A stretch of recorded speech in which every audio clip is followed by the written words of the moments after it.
In Waco, as in Ruby Ridge, we have a warrant for a minor gun violation that government agents decide to make into life and death events.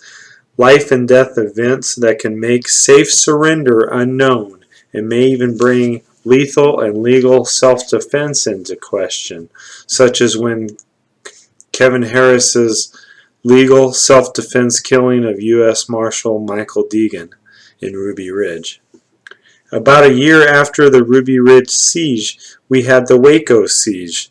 In a 51-day standoff with a church in Waco, Texas, allow me to repeat, church. Mainstream reporting has always called it a compound. It was a church. Bill Clinton had no problem breaking the law against posse comitatus and allowing military forces against civilians. In Waco, David Koresh was the religious cult leader of the Branch Davidians. Much like the Mormon cult leader Joseph Smith, Koresh participated in polygamous-type sexual encounters. Many of Koresh's polygamous-type sexual encounters involved underage members of the Branch Davidians. Koresh should have been arrested by a sheriff's deputy at the church, or when Koresh was jogging or running errands. Instead, the government had a different plan. The government wanted to create a spectacle.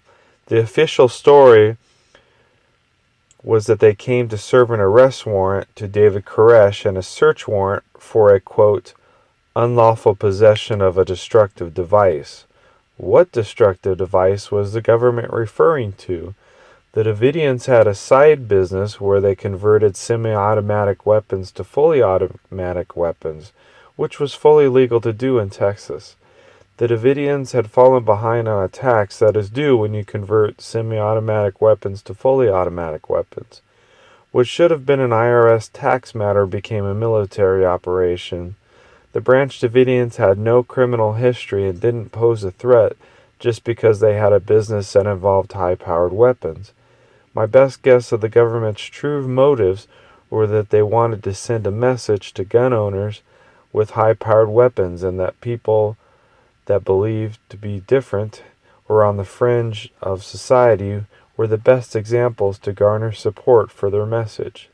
Instead of the government showing how some religious fringe group shouldn't have high-powered weapons, the government showed people why we might need high-powered weapons. By law enforcement lying about the Branch Davidians having a drug lab, the government used a loophole in the Posse Comitatus Act and brought in military forces. Tanks then ran over the Davidian vehicles and poked holes in their church, and all kinds of warlike, psychological, and military tactics ensued in a massive government show of force. Government agents cut off power to the church, which caused the Branch Davidians to use kerosene lamps for light. The government then shot flammable incendiary CS gas rounds into the church, which resulted in a fire which killed 76 people with a total of 82 people dead over the course of the Waco siege. Waco was an impeachable offense by virtue of the known violation of the Posse Comitatus Act and other actions undertaken in Waco. Waco should have ended Bill's political career and any future career for his wife Hillary. Hillary has never spoken out or apologized for how her husband handled Waco. She never vowed to ensure that an event like Waco would ever happen again. Bill and Hillary never apologized or vowed to ensure that an event like Ruby Ridge would ever happen again.